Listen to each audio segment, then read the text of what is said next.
abo abantu bakati bonna batulaba ssebo tuli kumpewo olw'ensonga eyo katugende ku mulamwa mpozi nga tunabagenda ku mulamwa okutegeeza nti olwaleero lwakutaano omusumba Yiga ajja kubaawo ku ssaawa 2 ajja kuba ku butereevu ku mpewo za ABS TV ku ssaawa 2 n'olwekyo tega owulire ki kyakugamba nga bwe tusaba amakanisa gaggulwewo kubanga ebintu ebirala ebisinga obulungi bigenze biggulwawo naye amakanisa kyekintu ekisinga obukulu kwegamba ennyumba omutenderezebwa Katonda ate ng'ennaku z'omwezi 8 omwezi ogw'omunaana y'empeta jangu lujja kuba lunaku lwa mpeta jangu okime empeta ati wano nga tugenda ku mulamwa gwaffe kantumireko maama wange omukadde omukazi ow'ennyonyi anzaala Madamu Annie Nanyonga Emengo Kolaisi Gomez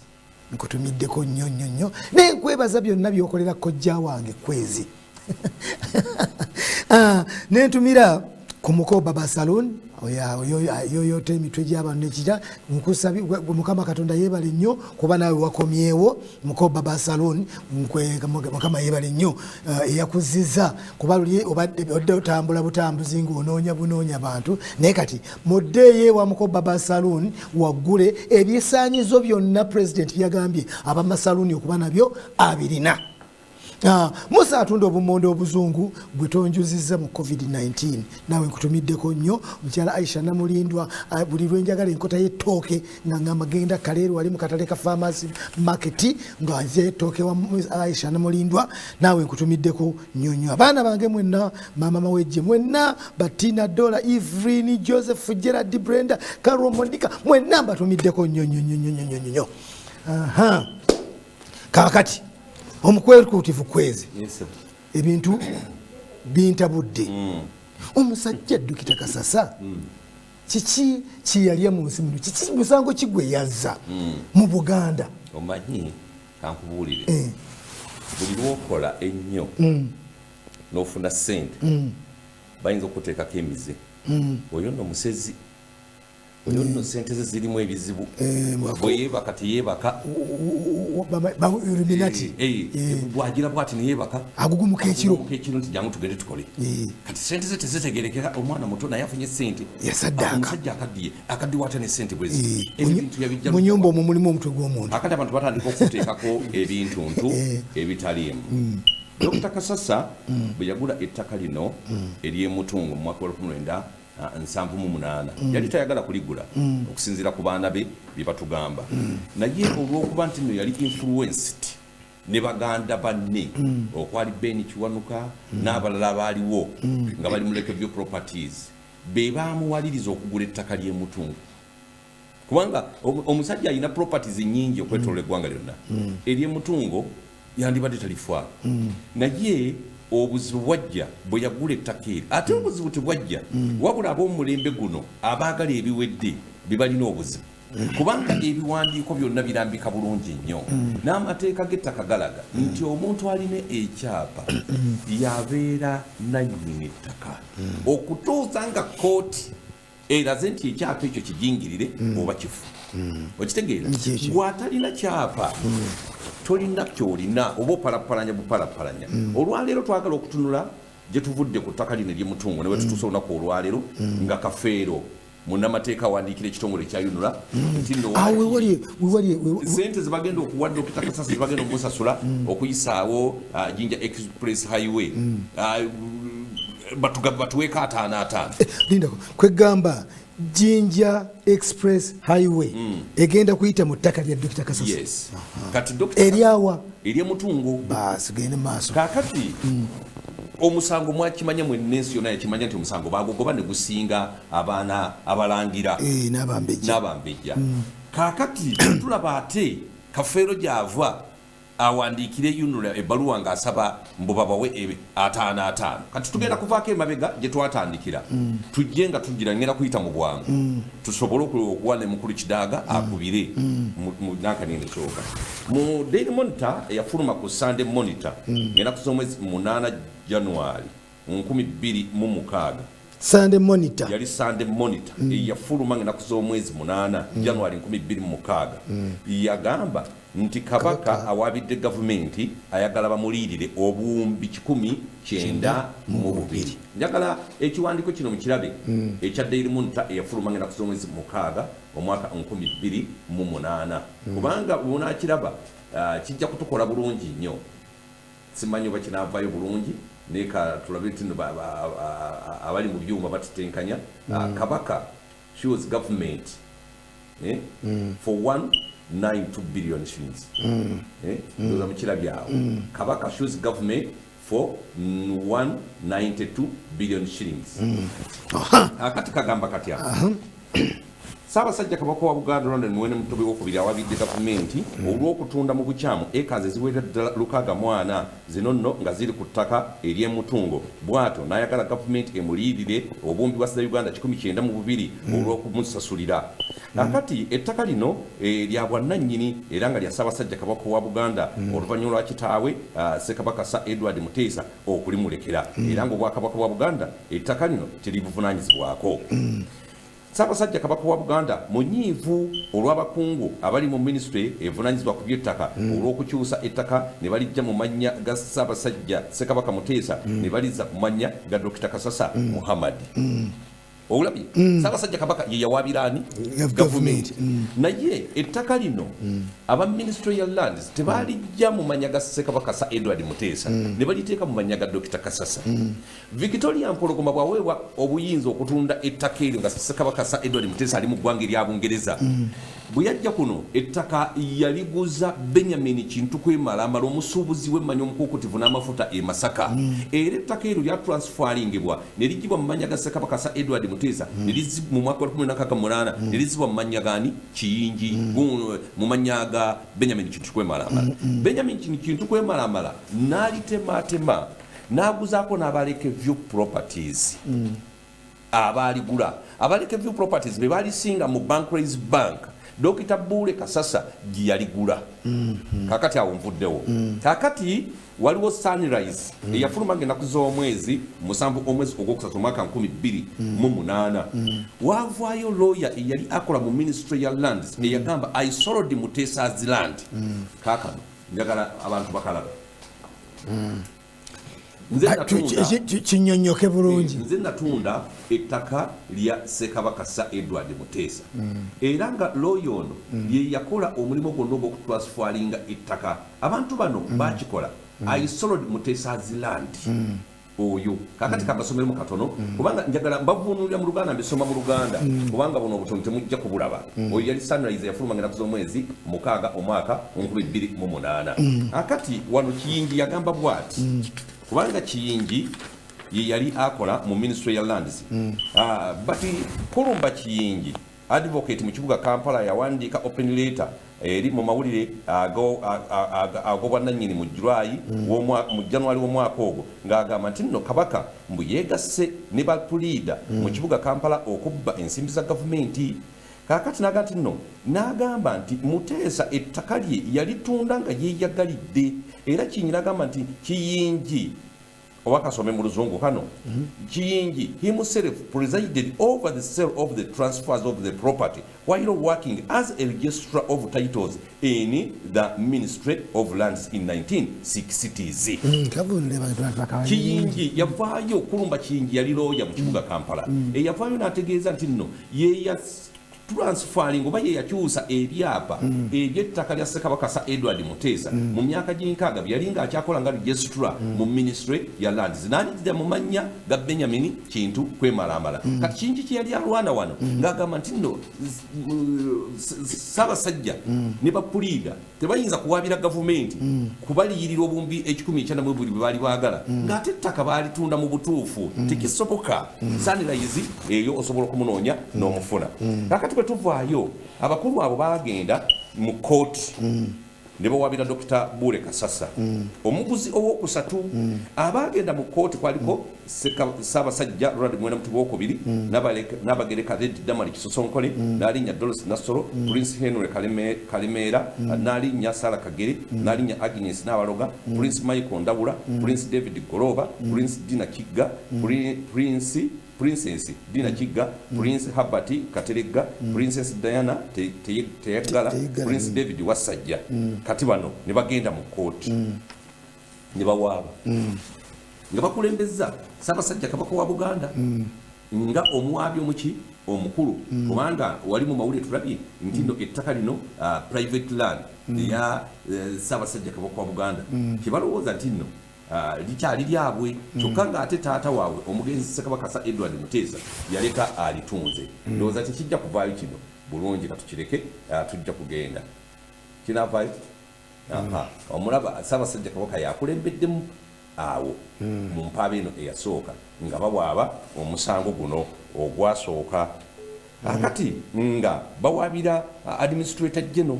Kakati administrator general era bwe bakomawo ne bajja nga bakyusakyusizaamu mu mpaaba yaabwe. Mu mpaaba yasooka kati ne bakyusa mu mpaaba era nga bakulembeddwamu looya Kibeddi. Kakati empaaba olwagikyusizza bibino babikuleetedde. Omanyi byonna tulina okubireeta abantu bategeere nti nno twagala okutegeeza ensonga zonna nga zitambula bulungi. Tetwagala kutugamba nti ate mwayogedde kino mwayogedde kiri nedda. Buli kimu twagala tube nga tukiteeka tubeeri gye twava tukubaganye ebirowoozo. Ndowooza Ssaabasajja Kabaka Ronald Muwenda Mutebi II yakulembedde ensonga eno. Kakati empaaba ey'okubiri gye baakola. Kakati bwe bagenda wa administrator general. Administrator general n'abalaga ebyobugagga Ssekabaka Sir Edward Muteesa bye yaleka. Ebyobugagga kubanga omuntu bw'afa abantu ng'abo ab'obuvunaanyizibwa abakulu ebintu byabwe n'ebyobugagga babitwalibwa administrator general. Ne balaga nti ne babakwasa nti nno bano be bavunaanyizibwa ku bintu bino era bino ebintu by'ebyomugenzi byalese. Ebyo bwe bityo bwe biri bingi. Kakati saagala ojjewaawo ne bateekako ne ba beneficiaries abaalina okuganyulwa mu ttaka lino erya Ssekabaka Muteesa lye yaleka.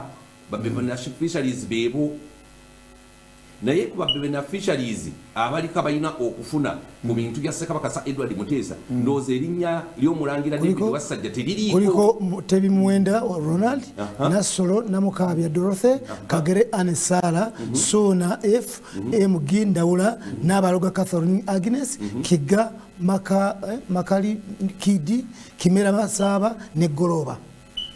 Abo be balina okufuna ku byobugagga biri ebya Ssekabaka Sir Edward Muteesa. Abo be balina okufuna ku byobugagga. Kakati omulangira David Wasajja asinziira wa okwekiika mu Dokita Kasasa n'okutandika okukayanira ettaka nga ne ku baana ba Muteesa balagira okuganyulwa mu bintu bino taliiko.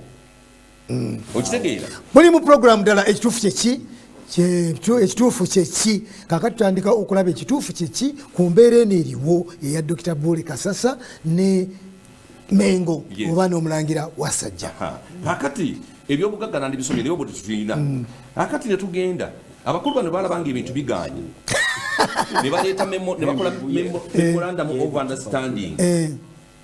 Nga memorandum of understanding eno bagikola nga abaana b'engoma bakkiriza nti ddala Dr. Kasasa ye nannyini ttaka era tumukkiriza atunde ettaka lye oluguudo lwa Jinja Express Highway luyitemu memorandum of understanding yeeyo. Owulira memorandum of understanding Mengo gye bakola ab'ennyumba si Mengo ab'ennyumba y'olulangira gye bakola ne Dr. Kasasa nga bamukkiriza atunde ebintu bye ku ttaka lye. Kakati waliwo akantu ke nasinza okulondamu kabadde ka namba 5. Bagambye nti no properties have the parties have agreed to enter in a memorandum of understanding to set out a detailed terms as required by UNRA to facilitate it while addressing the interest of the registered proprietor and the lawful and bona fide Kibanja holder in the subject land in harmonized way and minimize government exposure to future liability and litigation. Kakati wano nga bagamba nti no tukkiriza enjuyi zonna zikkiriza okukola memorandum of understanding eno okusobozesa ekitongole ekya UNRA ekikola enguudo okugenda mu maaso n'omulimu gwakyo. Kakati mu bibakkiriza kwe kukkiriza bano nannyini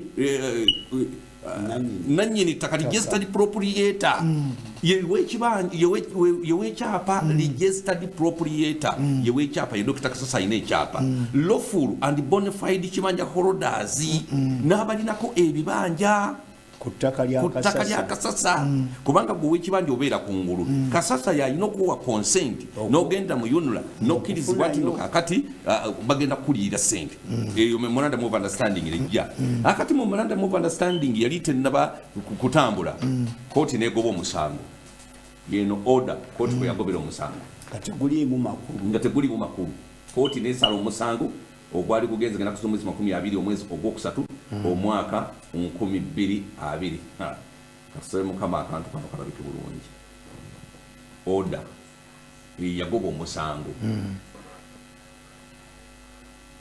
yagoba omusango negamba nti kakati ngenaku z'omwezi administrators of the estate of Sir Edward Muteesa n'alinnya Doris Nasolo n'alinnya Sara Kagere Prince David Wasajja naye nga mubiri taliimu naye wano neyenyizeewo ayingidde tetumumanyi kakati oyo ayina bwe afubutuse tetukyamumanyi oyo kakati wano alimu nga kyereeta akati nga bava asinga Bule Kasasa ne Anthony General order ne bateekako this suit coming up this 20th day of March 2020 before Honorable Justice John Eudis Katrima for final disposal in the presence of the first defendant and his counsel Mr. Chiza Simon but in the absence of the plaintiffs and their respective lawyers it is hereby ordered as follows. The preliminary objection raised by counsel for the first defendant is upheld and the entire claim with High Court Civil Suit number 622 of 2002 Administrator General versus Dr. Kasasa Bole Muhammad are dismissed with costs to the first defendant.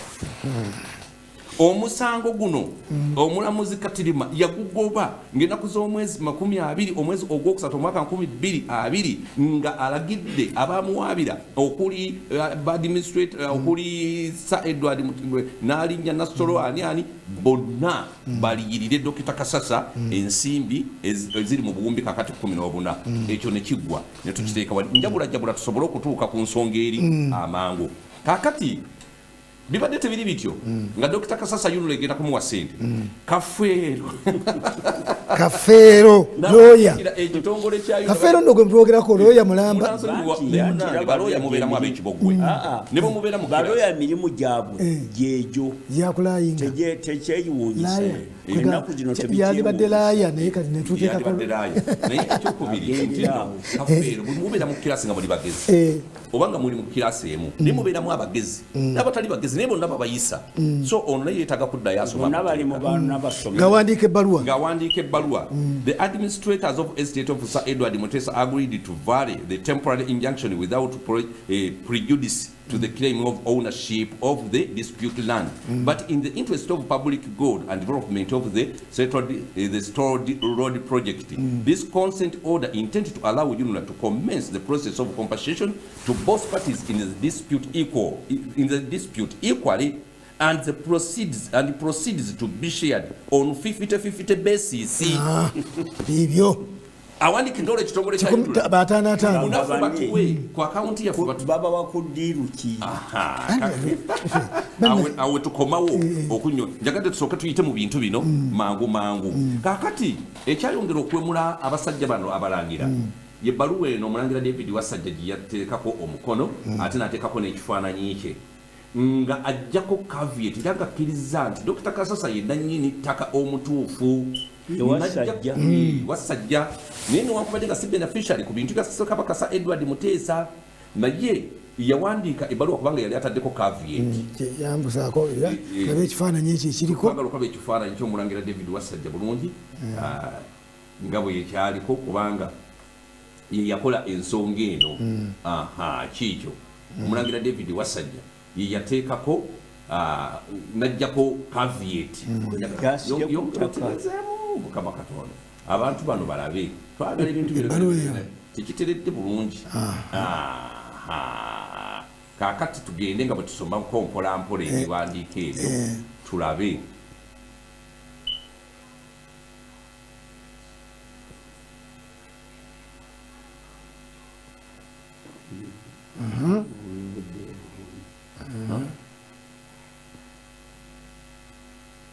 osooka oyimirire kaawo. Take note that I, Prince David Kintu Wasajja of C/O of P.O. Box 729943, Kampala, have lodged a caveat on the land. Having lodged a caveat on the land comprises in Chadondo Block 237, Plot 81.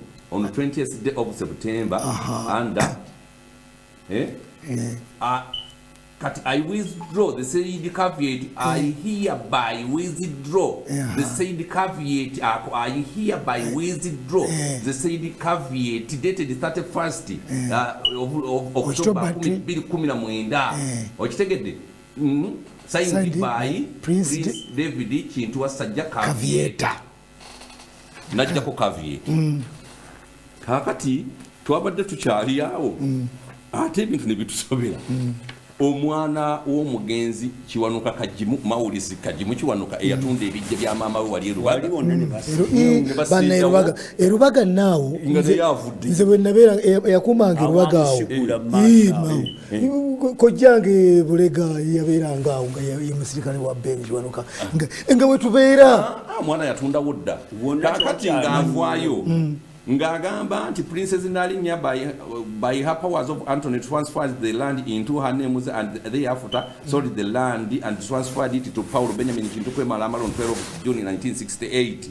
Akati nagamba nti no fraudulently mbaba Minister of Lands bakyuse ettaka okulijja Muleke View Properties Company Limited nibaliza mu linnya lya Dr. Kasasa kyenjagala okutegeeza leero Maurice Kajimu Kiwanuka muganda wange kubanga goli muganda wange company tebagisikira era company ebeera registered n'abantu baayo nti bali basatu bana bataano bw'osikira nze nga saakuteeka mu buwandiike tosobola kusikira company n'olwensonga eyo ate ono Kajimu Kiwanuka yagambye yunula mbu sente baziyimirize baziweye omuntu atunze ettaka lya kitaawe omusajja kasasa asanze obuzibu mu nsi muno kakati omusajja yunula kali nti ate gundi kafeero ffe tugabane mambi tugabane kakati ate ono sente baziwenze bannange kiki ekiri mu nsi sente bannange sente abavubuka mutagala kukola naye bwena tuzaagala naye waliwo wozaagalira maliriza tugire ensonga tugende tusooke tuwumulekubaganyeko ebirowoozo tukomawo n'ensonga endala ezijja mu naye nga eno tusooka tugimaliriza tugikubanyeganyeko ebirowoozo tuleete ate ensonga endala tuva ku ABS television tukomawo mwebale nnyo okwekumira ku ABS TV mwebalire ddala obutagivaako tukomyewo nate mu programu yaffe ddala ekituufu kyeki bwetukwira tooki mubintu mu mpapula z'amawulire n'ebintu ebirala eba biguddewo mu ggwanga ng'era olwaleero tukubye ddala kiki kafeero ebbaluwa eno kazaala-bulwa kwekudde ebintu bingi nnyo era nembaga tujja kuba tooki ddala waliwo obwakabaka bwa Buganda bwagala kusuula obwakabaka bwa Buganda tujja kubawo tooki nga tumaliriza akantu kano omukulu kwezi obadde okyagenda mu maaso ne Maurice Kajimu akati Maurice Kajimu Kiwanuka agamba nti nno kampuni eni ya Lake View Properties yali ya Lawrence Sebalu one of the directors era nga kigambibwa mbono yatunda ettaka kwaliko omugenzi Benedict Kiwanuka yali Governor Bank of Uganda Joseph Mubiru wamu n'omugenzi Semanda abo baafa naye nga kampuni eno yali y'abantu abaaba bana bebali bannanyiniyo era kampuni eyo bwe muba nga abantu bagenze bafa nga bafa naye nga wakyaliwo abaliwo oyo yabannanyini kampuni yabasigaza kampuni okusinziira ku mateeka ge bamwakolirako endagaano so Ssebaluwa ono bwabanga yatunda ettaka ne bwabanga yaliguza nga yakola mu buguzi bw'okuguza Dr. Bule Kasasa yali mu mateeka ono mutabani be gundi Kiwanuka Morris Kajimu talina buyinza bwonna ku kampuni eno tayogerwa nako mu kampuni eno talina mushares zonna mu kampuni eno nze kyandibadde ndowooza nti Morris Kajimu ono yandibadde anona kuvu kubanga tunajja kutuswaza buswazi kubanga ye omulangira David Wasajja bwe bali mu kakiiko kabamugemerire yagamba nti kitaawe kitaawe wa Kajimu yabbe ettaka lya kitaawe ne batandika okulwanagana akati Morris Kajimu Kiwanuka agamba nti nno wano talabawo advert yonna eyava mu Barclays Bank nga balanga ettaka lino nedda Kajimu tukimanyi bulungi omanyi amateeka bwe bali basenda ebijja bya nnyina nga banka etutte wali oba abamanirenda beewolako ssente wali Lubaga bayita mu mitendera ki omuntu bw'obanga olina ekintu kyo kiwasinga mu banka nga banka egenda kukitunda bakuwa omukisa okunoonya omuguzi asinza ku ssente abasasule ng'osasule banka naye nga prosesi yonna ebeera mu banka si bwe kiri kakati ono munnamateeka atamanyi bintu bino Kajimu anaavunanirwa n'obwedi n'atwalibwa ne mu mbuga z'amateeka okwonoona erinnya lya Dr. Kasasa tumuteeke mu ttuluba ki bw'ovaawo Kafeero yeetagayo kuddayo kusoma mateeka muganda wange Kafeero oba si kyo agende wa Kibeddi kubanga Kibeddi yavuluga omusango guno gwonna okuva ku ntandikwa naye agenda mu kooti bwapiiru agende wa Kibeddi amwongere omuyigiriza obukodyo obw'okukumpanya n'okukulupya naye toyinza kugamba nti nno ettaka lya gundi lya Kidaaga nti ate banka egenda kulisasula mbw ate bampeeko nange bakuwaako ngaani oyina kyapa oyina ndagaano ya kibanja oyingiramu otya Kidaaga ensonga ya Kafeero eyo okuwandiikira UNRA ebbaluwa UNRA egenda kusasula ani egenda kusasula Dr. Kasasa n'ab'ebibanja abalala kaakati ono Kafeero agamba nti badde omusango gwatusinga naye tusaba tugabanire wakati sente ezo zemugenda okuwa Kasasa abatulaba n'abatuwuliriza sente zemugenda okuwa Kasasa naye nze mu mutwe gwange kimpadde okutangaala ate okwongera okuyiga kuba we tujja wano tetujja kwemanya nti twogera nnyo twagala ekituufu kyeki n'abatuwuliriza n'abatulaba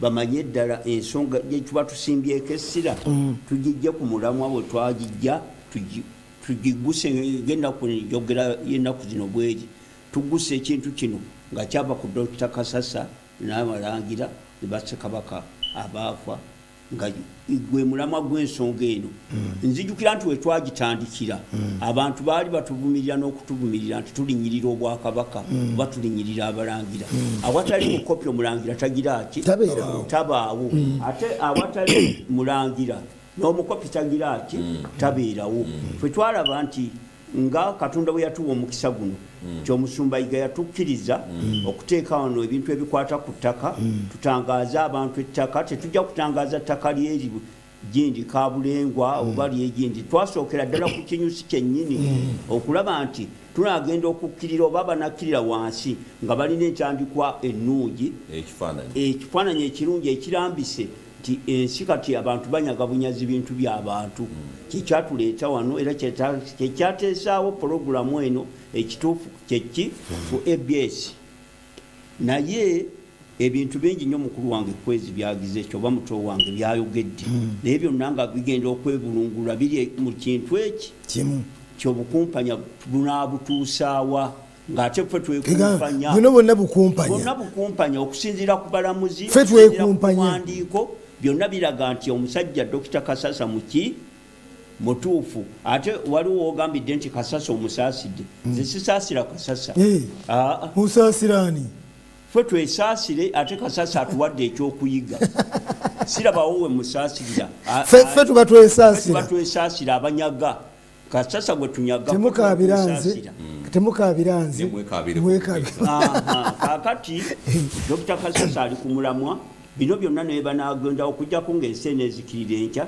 Dr. Kasasa ebintu byajjagira ki ajja kubifuna wabula kakati n'olaba omuntu alina amaka abwawaka ng'agenda kukola naye neyeefuula omusabirizi ku kintu ekitakuliiko kyate we batunda nange bampeeko ku diiru ki wateekayo kaki kampuni wagiteekamu kakyako koga nti we mutunda nange nga wendi mu kampuni mumpeeko akange awo wonna n'olaba nti obuki bukumpanya n'olw'ensonga eyo nze ndi mu mativu kati n'abandaba n'abatuwuliriza nti omulamwa gwaffe ogwatuleeta wano okutandika gugizeeki guvuddeyo bulungi era kati buli muntu atuuse okugwekomba okugutambulirako tuyinza obutaba nti tumanyi nnyo naye okutwebuuzaako ebintu ebyobuwa ebyensikirano oba n'emitwe gyaffe gijjukire kuba kati bwolaba abasajja abayivu bwe batyo nga tebajjukira bye baakola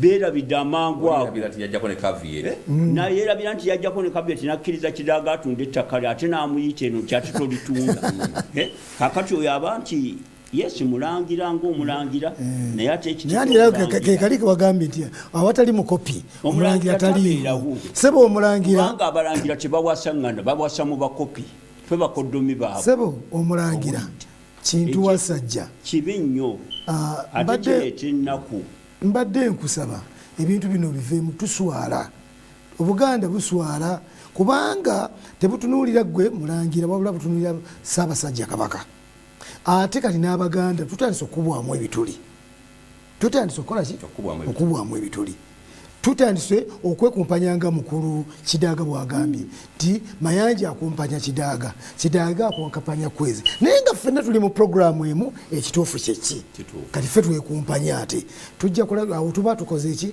tugudde ndowooza katugendeko mukati nga tonaba kugendako awantu awo abantu bano oluvannyuma lwa kooti okusala omusango baagala okujulira bagusala nga z'omwezi 2 Maachi omwaka guno okujulira kuli automatic kasitoba nga tomatidde nsala ya musango ate bo kati bagenda mu kooti kulina n'ennaku kwezikoma era ennaku 3 kati bo bagenda mu kooti mbwe bakkirize bajulire okujulira tebakutwala mu banango abantu basomerwa amateeka nze ndi munnamawulire omanyi basoma naye bakimanyi kwegamba kino ekintu kiri ekintu ekijja kirindako oteekawo omuziziko kuno tekijja kiri kubaawo kasasa tajja kusasulwanga ebintu bino tukyavulungutana tajja kusasulwa kakati okwo okuvulungutana okuliwo kukola ki tutunuulira kasasa nga kasasa tutunuulire famire yaki kubanga kasasa olwaleero mungu ne bwamujjulula abaana bano si baana bato ebintu bya kitaabwe ebyomufu bibaako we bigoberirirwa tulowooza nti ye bw'anaafa olwaleero omanye ebintu by'ettaka bino bibamu okuwangaaza omuntu afe bano bayiseewo ddiiru zaabwe tugende mu maaso nga tuwongerayo naafe naye kakati abaana bano bayibu era bategeebwa ebintu bya kitabo webiri bategeddewo ne sente kakati ne sente ate oyo wandiikire otya yinula kitowa Kidaaga sente ze okujjako nga tuzigabanye tulabira ddala nti oyo alinga omukyala yali mu bayibuli eyafiirwa omwana najjayo wa munno omulamu ye n'amuwa omulambo Kabaka bwe yajja n'amuga nti omwana ono ngenda musalamu nkuweeko ekituli nkuweeko ekituli yagamba nti ekyo musalemu ekyo tufena tumufiirwe nanyini mwana kati mumuwe agenda omwana wange abeere mulamu kakati okkiriza otya oba kasasa ogamasiye nanyini ttaka lwaki oyagala mugabane ekitegeeza bano banyazi bennyini abawedde emirimu abaagala okutwala esente za Dokita Kasasa zeyakolerera nze ku lwange omuntu alina abantu abalambufu nti alina abaana be beyazaala nga bategeera omusango gye gulaga ne bwafa leero era omusango gusigala nti bagenda kusasula kasasa Ssaabasajja Kabaka wa Buganda bwe yali mu ndagaano y'olwenda nga bagabana ettaka yafuna mayiro 305 naye eka zino 640 Dokita Kasasa ze yagula ate nga n'ettaka lyayamba Ssekabaka Edward Muteesa gye yali mu mbeera embi ebweru bajja tuwaliriza n'okuleeta ebyama ebyali ebweru bannanga ate nga tetwagala kubireeta kubanga tuba tutyoboola obwakabaka bwaffe kubanga Ssekabaka Edward Muteesa yali mu mbeera mbi tusobola okuleeta amaloboozi byonna ebyali ebungereza embeera gye yayitamu lwaki yatuwalirizibwa okutunda ettaka lye tusobola okubireeta kubanga tubirina naye ekyo twakyesigaliza okukuuma ekitiibwa kya Buganda n'okukuuma ekitiibwa kya Ssekabaka Edward Muteesa naye bwe banaatunyigiriza ennyo tujja kuwalizibwa kakati wetwogera tuba tetunyigiriza oba tetwagala twagala naye okwagala ekintu gwakyagala gwokigira ki gwokikolako atakyagala agamba oba kigira kikifa kife kakati ke kantu kali kenayogedde neŋŋamba nti bwetutaweerwe nga kyekwezi bwagambye ntujja mabijja kuvaayo kakati omusajja ono mulangira kintu kyeyogeddeko nti obwakabaka omulangira Kajumba Mawanda akalema enjovu kekintu kyeyogeddeko nagamba nti obwakabaka bwa Buganda bwandisuula obwakabaka bwa Buganda bubusuula butya kalusooke tusomeko amawulire gano gafulumiddemu ono Bwino yafuwa wiiki eno ku muko ogwokuna omulangira alagudde ku kabinja ka K9 akagala okusuula Buganda era ne Kabaka akatya akabinja kumukalaba kadde mutuwulire omulangira alagudde ku kabinja ka K9 akagala okusuula Buganda ne Kabaka akatya era oyo yeewuunya akabinja ka K9 okamanyi wakawulirako mu bwakabaka bwa Buganda oba nedda omulangira aleese Bwino atiisa n'alagula nti singa tewabaawo kikolebwa mu bwangu akabinja kano kandisuula obwakabaka ekibigendera byako byonna biraga nti obwakabaka ate busuula obwakabaka ebigenda byako byonna bigamba nti obwakabaka busuula obwakabaka ng'abuuziddwa kiki kyategeeza mu bwakabaka okusuula obwakabaka omulangira yagambye nti abaweereza b'obwakabaka ate be balabe b'obwakabaka akantu ako kawulira kidaaga abaweereza b'obwakabaka ate be balabe b'obwakabaka abantu bano bajjanga abalungi Mengo Bene yabawa amaanyi mangi ng'awubisiddwa nti bazze kuzimba Buganda bajja beetegese okubba n'okuvumaganya Bene obubinja bw'ekika kino bwava dda ne ku mulembe gwa Ssekabaka Mwanga owookubiri nakwo waaliwo akabinja Mwanga owookubiri yayagala ebintu bibiri mu bulamu bwe amazzi n'abavubuka yagoba abakadde bangi mu bukulembeze bwe n'abasikiza abavubuka abakadde batandika okumulwanyisa okumuggyako ne basaawo Ssekabaka Dawudi Chwa owookubiri ng'akyali muto omulangira ayogera bino ye mulangira Kajumba Mawanda akalema enjovu Jime eyaleese Bwino ono omulangira ono mutabani w'omulangira Muwenda Tembo Chwa muzzukulu w'omulangira Alexander David Simbwa ow'Ekabowa omulangira Simbwa yali muganda wa Ssekabaka Sir Frederick Walugembe Muteesa owookubiri taata wa Kabaka Ronald Muwenda Mutebi ali ku Namulondo akabinja kana akayise K9 tukubanga kakulirwa abantu 9 bonna amannya gaabwe agaliko ennukuta eya K abatalina K era baliko amannya amapaatiike agatandikibwako K omulangira amannya gano yagasirisizza teyagamazeeyo naye nga kuliko KM JK KB KM ne K yokka nga bano bakola ku CBS Mukiibi akola mu mbiri DN ne KM namba 2 n'omubaka wa Parliament omu ow'erinnya yayingira mu kabinja kano nga tamanyi nti kabbi kyokka oluvannyuma naye n'anyumirwa obubbi bwako mu ngeri ey'endwadde ekwata omwami bwetereka muganzi omulangira yagambye nti ekisooka abakabinja basala amapoloti mu ttaka lya Buganda batunda ettaka ly'eŋŋoma za mujaguzo ekabowa ezaali yiike 49 kati esigadde yiike emu n'ekitundu yiike ezo zonna bazitunda ne bateesa eŋŋoma zizibwe essentema naye nga ffenna tukimanyi nti Ssekabaka Muteesa ow'olubereberye ye yawaayo ettaka eryo okubeezaako eŋŋoma za mujaguzo n'ennono ezitambulirako batunda butunzi ekyokubiri akabinja nga kayambibwako omulangira Kintu Wassajja batunda ettaka ly'essomero lya Nnaabagereka eryaliko abasenze nga Bulenga Investment bano baali bafuna liizi mu butuufu ng'okubagobaganya ku ttaka ku ttaka abamu ne batuuka n'okusibwa olwa ssente ezaweebwangayo omugagga gwe baaguza ettaka lino mu bukyamu kyalabisa bubi obwakabaka namba 3 abantu bano balina emirandira mu lubiri lwa Kabaka kabaka bw'abeera n'eŋŋendo naddala amawanga ag'ebweru bakama ssente mu bantu ne babafunira visa ng'abamu babapatiiseeko amannya ag'ekirangira okuwubisa abagaba visa nti bantu ba kabaka. Ekyokuna abavuddeko abakopi okutandika okuloopa kabaka mu mboga z'amateeka. Kino kivudde ku bantu bano okukola obuweereza obwekifuulannenge ekintu ekiyinza okukyayisa kabaka. 5.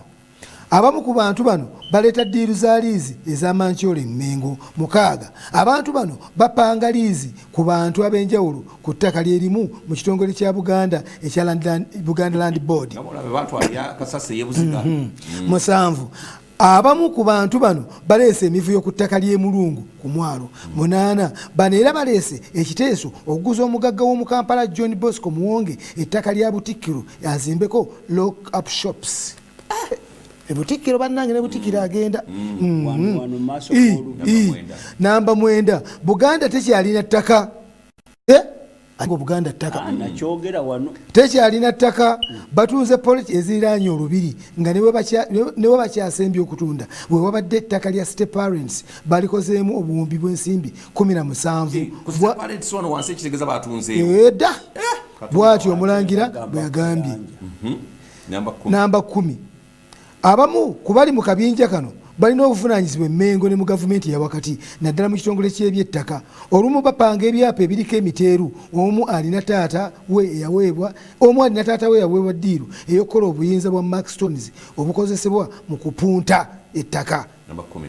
Akabinja kakoze kinene okwawula kabaka ku baganda be n'abataka abandi muwabudde ku nsonga ezimu enkulu. Akabinja katandika ku kampuni ez'enjawulo emmengo okwekaggawaza nga balimba nti kampuni ezo za kabaka ne Buganda. Abali mu kabinja babulankanya amakula olumu agabagabeereddwa beene ne mu ngendo ez'enjawulo. Banditunda n'amasiro kano kasobola kaleka. Omulangira agambye nti balina okutya nti abantu bano banditunda n'amasiro. Yalaze obutali bumativu kugobwa mu masiro. Omulangira yagambye nti emirundi ekisinga kabaka bw'abaako kyatangaaza oba okukola akiyisa mu buwandiike. Kati buli bwagezaako okuwandiika waliwo ababba ebyama ne babiwa ab'ebibanja ne batandika okwerwanako nga beene tannabakangavula. Kaakati bwetyo bwe tulabise Madamu Annie Nanyonga ziramu okutumira ku Rais Gomez emmengo. Mulago Theatre Kings esaawa eneetera omukulu atwale ebukuya. Tuzanye omuzannyo omukazi mukasibu. Kale mwena abamulago Theatre Kings mbatumiddeko nnyo. Olunaku lw'enkya mukimanyi saawa 5 tujja kuba tutuuse ku bidi 9 Seduvuto. Basiibula olwaleero naffe essako yaffe tulinayo olukiiko saa 8 bamemba bonna babeere nga batuuse tube nga tukola okulanya ebigenda mu maaso. Bannange Abaganda oba Bannayuganda ebintu mubiwulidde tubikomeza mu kkubo tujja Katonda n'atuwa obuwangaazi tujja kubisunsula ku Lwokutaano olujja. Mukama nga atuwangaaziza mwenna ab'ekitemu mbatumidde bannange tuli bumu nammwe ne kyamaani wange Kyagulanyi nkutumidde nnyo ssebo lw'emirimu Kyagulanyi usibe bulungi mweraba.